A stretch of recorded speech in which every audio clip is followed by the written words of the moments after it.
Welcome to the BobbleOn podcast, where we're committed to providing practical advice and strategies to increase your revenue, unify your team, and create accountability throughout your organization.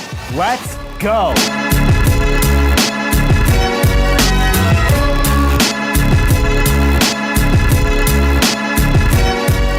I love it. Podcast. It's amazing how many times the word parasite was mentioned today already. Yes. It's a word that I probably hadn't heard in all of 2019. Now I've heard it like 7 times just today. And when you think of the word, it brings the connotation around it. Yeah. It brings up some weird thoughts and imagery. Especially everyone's sick around us. Everyone, including us. Yeah. And so every single time the word parasite is talked about, my mind goes in a very weird place. But it's been brought up in context of the movie. True. The name of the movie that just won Best Picture. Was there anyone in it I would know? No. Got it. Actually, no. No, I don't think you would. It's I think Korean actors and actresses. Yeah. I did recognize some of the faces, so there might be like well-known actors and actresses I just don't know the names of, but I don't think they haven't been in like major movies that I can recall. But I know I haven't seen, like, I would say most Best Pictures. I don't watch the award shows, but I know when I come across them on Twitter, like so and so won. I usually haven't seen it. Parasite, I had heard of a lot more than other Best Pictures that have won. It was like really topical the last couple months. I think because it was such a well done subtitled, and the subtitled movies don't tend to do that well in the award ceremonies, and different, the Oscars and whatnot. But the last few years, I feel like the Best Picture goes to kind of like an edgy sort of different style movie, and people that test the water, like Shape of Water was one. I think last year there was another. I forget the name of it. Last year, do you remember last year? Moonlight. Yep. Never I actually haven't seen a few of the Best Pictures for the past few years. Yeah. What would you say is one of your favorite, most strange movies that you've seen? The Deer Hunter. The Deer Hunter? Yeah. That won 1978 Best Picture. Wow. Mine is Memento. I thought that was a really strange movie. I loved it. Yeah. But is that the one that goes in backwards? Oh, yeah. Yeah. Who's that with? I don't know, but I loved it. Was it Norton? No. No. I don't think it was anyone. I don't want to say anyone famous, but I don't. B-list maybe. Yeah. It was great. I watched it twice. I mean 3 times. I loved it. Frontwards and backwards. That would have been fun. Yeah, it was very unique. It was very unique. Telling the story backwards. Yeah, really different. It was like a murder mystery. I feel like there's a Seinfeld episode that told the entire thing backwards. Yeah, there was an episode. Started in the airplane and then it was like 20, or yeah. The India, when she went to the wedding. The wedding. It's great. Who gives an invitation 5 days before a wedding in India? I was having a conversation this weekend, and the person was talking about, hey, if someone is going to get married and they call off the wedding, but you already sent a gift, what happens? And I was like, Seinfeld, they had an episode specifically about that. Jerry was like, can I ask for the present back? Like, you didn't end up moving forward? Would you ask for it back? No way. I couldn't ask for it. Yeah, no, except for his money. Yeah. What if it's a cash donation and then they didn't end up getting married? What would you do? At least ask who got it. Yeah. Like, which one of you, did you split it? Yeah. Or can I divide the shares with my own liking? It's an interesting one. I mean, that concludes this week's podcast.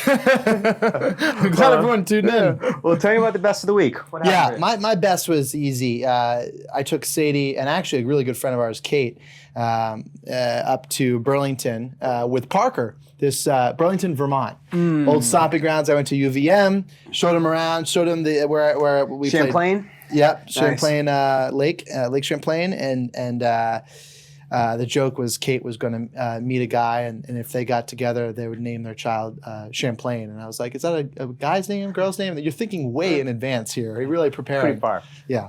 But for someone who's single, it's that's you're looking. But showed them, the where I used to play ball in the stadium. It's cool. I showed them the different apartments that we had rented, and we hit up a bunch of different restaurants and places. And Parker was just my highlight was Parker was just he was all in. That's cool. He had no cry. He was very happy, and he connected. He was cool about going out in the cold and coming back in, and he was just 8 hours of just hanging out with us. It was cool. That's sweet. I like Sadie's story of the luggage. Oh, yeah. You guys had a couple things. I know. Traveling's not as quick. It's not as the same, man. No. One little, like, I don't know how much, 15 pounds he weighs, and I think there was like 8 bags we had. It's nuts. I come out with my backpack, and she's got like 16 bags. Yeah. And the thing is, at that age, you need a lot of it. Yeah. Like, it's not like she's overpacking. No. You just need it. No. But then Kate also came with like 3 luggage things. I'm like, we're just going away for a day and a half. Yeah. It was fun. That's cool. How about you? First off, Bill Carbo, golf buddy of ours, big BobbleOn fan. Shout out to Bill. Bill. Listens to every episode. #Carbo. Sounds Yeah. like one we should start trending. He's in Florida right now in sales training, but that's not my best of the week. My best of the week was Bill hit me up and was like, hey, I'm going to the PGA Superstore in Braintree with my son Jack. You want to come with Meso? And I was like, yeah, sure. So I packed up Mason. Bill picked us up at like 10:30. It's like a 45-minute drive. Mason and the 4 of us went down, and you walk into the store. I'd never been before. It's huge fake putting green. Basically just dropped Mason off for 45 minutes, and I just went and shopped for golf stuff. He just putted. Just putted. That's awesome. Yeah, and I bought a 3 hybrid, which I needed. So now I have like that. You sure did. I'm kidding. Yeah, no, I did. Now I have a club for that. But it was awesome. Mason, I came back, and Mason's just sitting there putting by himself, and I was like, how you doing? He's like, I made 4. I'm like, oh, that's great. It was cool. So was the 3 hybrid the one you launched in Granite Links to the Lake? it's a 3 wood. Oh, the 3 wood. Okay. And what I found, and for those listening, hit me up if you think I'm incorrect here, but you and I have drivers that are about 4 years old, 3 years old, Yeah. the M2, whatever the heck they might be. The 3 wood now goes just about as far as our driver. So buying a 3 wood now, you might as well buy a new driver. Yeah. And so I ignored the 3 wood. They're awesome, by the way. The 3 woods now are incredible. And I just hit a 3 hybrid, goes about like 15, 20 yards farther than a 4-iron would. Yeah. Which is perfect. That's how I want it. That's great. Yeah. So, yeah, you hit your 4-iron pretty far to begin with, so you really don't need a lot more than that extra 15. No, 20. I can see for those listening not in New England, our golf courses are 6,700 yards, so you can get by without a 3 wood per se on the majority of holes. But when you and I travel, the 7,000 yard courses, you need a 3 wood. Yeah. For a lot more than just the second shot on a par 5. Yeah. So just mainly saying that for UKG, I will be buying a 3 wood. It will be mine. Wayne's World. I would have to say, if you started off by saying my personal highlight was Bill Carbo in sales training in Florida, it'd be a really bad week. No offense to Bill, love you, Bill, but that'd be a tough week. I love Bill. But yeah, super fun getting the kids together. Kids had a great time, and they just putt the whole time. We have the member coming up in a couple months. Oh yeah, 3 months. We'll talk about that in a future episode. It's go time. But so today we are going to talk a little bit about what we are working on at GNN. We're going to share with you a little bit about here's the problem we were having, here's how we didn't solve it the right way, and then here's how we did solve it. Yeah. Just give you guys a little behind the scenes into what happens here. Yeah, and you can't pretend everything's right and everything's perfect, because we've done it for way too long. It never is, and so we're always looking to refine and improve. And the big challenge that we were facing, and we still face, but a lot of industries, regardless of the industry, a lot of businesses face, is natural tension, stress, and conflict between sales and service departments. Yes. Either between the sales and service manager and then it's felt sales and service teams, or everyone, because you've got 2 different sort of missions. One team's mission is to really convert prospects successfully into clients, and the next team's mission is to keep those clients happy when they need you, and make sure the retention is as high as it could be. And a lot of times there can be finger pointing of who should be responsible for what in the process. Yep. And if there's breakdowns, if there's communication issues, if there's clients that are upset, like who should be handling this? Because everyone's pretty stressed, and there's a lot of workload there, and who should be handling it? It happens across all industries. This is not insurance specific. Mm-hmm. There is a natural tension, as you said, between sales and service of like a whodunit. Sales gets a great client, service loses it. per se. Mhm. I did air quotes for those listening. If service loses it, service, what are you doing? This is perfect. If if sales brings on a client that service hates, service looks at sales and says, "What are you doing? This girl never should be in the agency. Yeah. This girl never should be in the business." It happens across everything, Mhm. every industry, and we were feeling a little bit of pain, and I think the pain we were feeling was natural. But let's talk about the specific pain we were feeling here. Yeah, I think one thing that we realized was that it put unnecessary pressure and tension on the managers. Because what would happen is the sales team would get together on a weekly basis to have their weekly meeting. And they would discuss issues and they would come up with assignments and tasks. Mm-hmm. But typically, if the sales team was discussing something that was an issue resulting from a service-related function or task or process breakdown, it was the sales manager's job to then go communicate that to the service team manager. Yeah. And then the service team manager would have to then talk to the service team, and you saw this go back and forth, back and forth, back and forth. So no one was actually ever talking about the problems. They were just throwing it up to the manager. The manager was in charge of cascading it. So naturally, your manager is going to be defending their department. Yep, that's my squad. They're only seeing their perspective. They're only sharing their issue. They're not seeing the other side of what's going on, and so you just saw weekly tension between both managers. Mm-hmm. They were the bad guys. Yeah. And this resulted in two major problems. One, our sales and service manager relationships, which are both excellent people. They just weren't seeing eye to eye.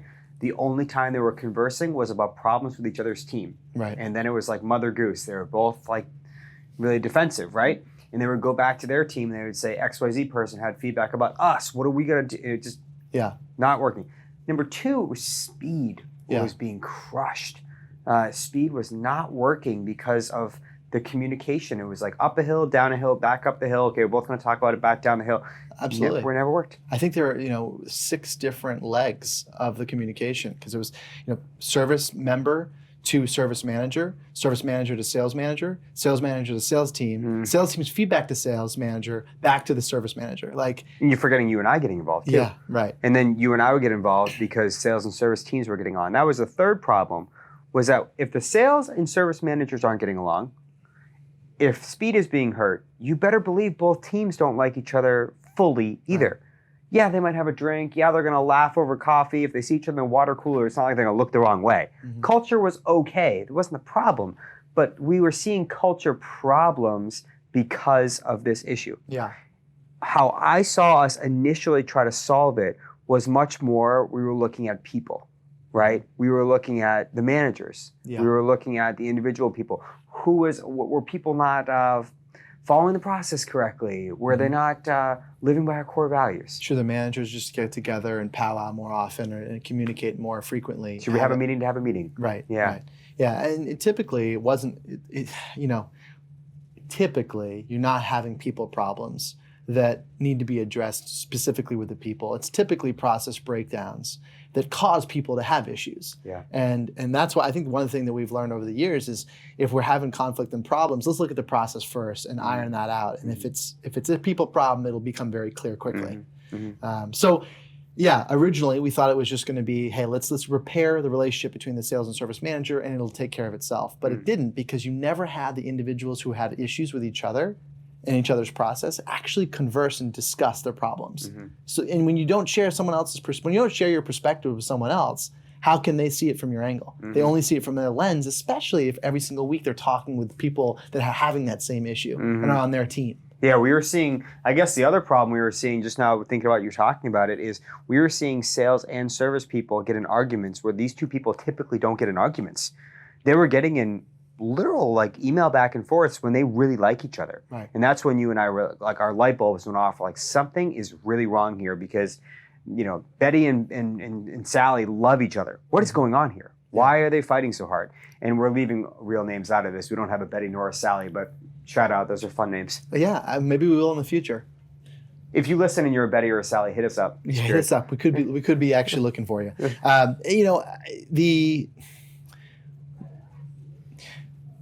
Once we realized that it really wasn't a people problem, a relationship issue, a manager issue, we're huge believers and we preach having separate teams. But what we mean by that is separate tasks, separate responsibilities, separate accountability, not having one person do all service and sales tasks. And we've talked about this a lot in the past, keeping that separate so you can be accountable for what you do best, accountable for 1 or 2 things only, not 6. But we were having separate meetings on a weekly basis. Correct. So the change that we tried out 3 or 4 weeks ago is to consolidate the meeting itself, to actually have the issues that are being discussed together in one meeting. And yeah, it was a lot more people, but having one meeting opposed to having 2 separate meetings, it immediately took a ton of stress off of the sales and service managers because they weren't responsible to have to cascade back and forth problems they're having with each other. Oh, so let's paint that picture a little bit. So our sales team was, call it 10 plus, service team was 7, 8-ish. They were having separate meetings. We're talking about bringing everybody together and having like a 20-person meeting. Yeah. That is a very big change. Huge. And also, there's a lot that could go wrong with this, meaning I was really comfortable, very high level of trust, sharing just with my team. Now I have to share my issues out in the open waters. With the people I'm actually having conflict with. Bingo. Yeah. And you and I were excited about that, but we also met it with, this needs to be phrased, the why, the vision, and the problem needs to be phrased before. So tell me about how you did that, because you run the meeting. Yeah, so I mean, I think one of the harder things was, the sales and service manager being able to check their ego and understand that, they're not going to run the meeting anymore. We're going to have one person run the meeting, and allowing for them to be part of the conversation, not having to be the one dictating the actual meeting. And so the very first thing that we cascaded to the team, both in person with a follow-up video, follow-up email, another in-person reminder, is the why. And the why of, if we aren't sharing our perspective, the other side of the other team is never going to see why we're feeling pain. And so we have to have that open dialogue. We have to be getting together every week and talking about problems. For us to solve them, we need to have to actually have a discussion. Let's stay on that for a second, because I want to highlight that a little bit slower, almost, for the audience to hear. What we would have done in the past was we would have gone up together, made a company-wide speech, and said, "See you next week." And it might have worked, but there probably would have been skeletons along the way, right? It would have been like kicking and screaming. So we did that speech where you led it, but we said it to the whole team. You and I saw the eyes of everybody being like, "Oh no." Yeah. Like there was some fear. See problems with this. There were some people who were like, "I trust you, Matt." But there was some fear, right? And so then after, what you're saying is you followed up with specific emails and specific Loom videos, I think you said you did, and you followed up with another email. Yeah. That is 4 levels of communication about one meeting. Yeah. And I want people to really understand, like, that's one of the main reasons it was successful. Yeah, and before the first meeting, making sure everyone understood why we were doing this, and that there was apprehension, and that there were going to be bumps, and there were going to be problems, but understand that the positive outcome was heavily outweighed the potential bumps we were going to run into. 1,000%. Yeah. Yeah, but then, so all of that communication went in, and I would imagine if I was an employee, like, going into that meeting, at that point, I'm like, okay, I get it. And it's because it takes almost 7 times to hear something to understand it. They'd probably talk to each other about it. Their managers had also talked about it. So now they've heard it 7 times before the actual meeting. Yeah. So then they're ready. Right. And then how did the first meeting go? Fortunately, it went really well. Yeah. I think that everyone was a little apprehensive, a little bit tense, but they were open to it and they understood the why behind it. When we had the meeting, there were 9 or 10 issues, and a lot of them were about each other's department. And it was natural stuff. It had nothing to do with people. It wasn't like, Sally is doing this to Watson. I don't know where Watson came from. Betty. But Betty, right? It was much more, hey, we're having the same issue over and over again when it comes to, we onboard a client and we try to rewrite the client down the road. Who's supposed to go take this? Is it supposed to go back to the sales team member if there was a mistake, or does it go to the service team member? Good. Because everyone has capacity issues. How do we do? And the great thing was the managers just sat and listened, and I sat and listened, and we just let everyone talk, and everyone shared their perspective. The service team members shared why they didn't feel it was appropriate for them to take on that responsibility. Sales team reminded the service team that their mission is to onboard new clients, and if they're responsible to have to rewrite policies they already wrote. It's going to detract on their ability to produce. And it was an open discussion, and they came up with their own solution. Good. They came up with, and I don't have to go into it, but they came up with their own solution so that moving forward, there's a specific protocol that they created. They solved it with their own protocol. If it meets this criteria, we'll do it. If it meets this criteria, you'll do it. What do you see for those listening who are apprehensive about conducting a big meeting like that with a lot of voices and a lot of people who are excited to speak because they're in a group meeting, they're told to speak, they're excited to talk. What's a couple tips that you would give to people moderating a meeting, or leading a meeting? I think first off, if this is the first time you've done meetings, group meetings, doing a 20-person meeting is probably not the best plan. Starting off with a leadership team or a core group running a meeting to get used to the structure is the first I mean, you and we've been running meetings for years on a specific template. So getting that template down and feeling comfortable with it is really important. Having it structured ahead of time and making sure that you're spending a specific amount of time on each topic and that you are letting the team members talk and voice their opinion, but you're keeping them on track. And if someone starts to tangent and go off on track, you just pleasantly bring them back in and say, hey, we just keep you on track. Let's come back to the conversation. Got it. Yeah, I think there's a lot of takeaways for people listening to this specific episode. It's the specific problem that we had, I would doubt is necessarily systemic across the country with businesses. Not a lot of businesses have individual sales and individual service meetings and maybe have this kind of problem, but they may have a problem where when they say something in a meeting or when they convey a really big message, like why doesn't it stick? And I would say that one of my major takeaways for people listening today was that they go back and listen to how you set up this meeting with how many times you communicated with the team and the differentiating of styles, because a lot of different ways you listen. Some people wanted to hear you say it in person, watch your eyes, watch your passion. Is Matt actually excited about doing this? Other people via video so they can watch it in their own time. Some people via email. You hit them all. And I think that's one of the reasons why it came through. And you relied on your managers to convey the message. Right. And I think if more people would take that away, maybe their vision and their core values and other things get across. Yeah. I think the other thing to add to that, because you asked a question earlier, what would you recommend as a moderator, is to embody the facilitator and not the manager.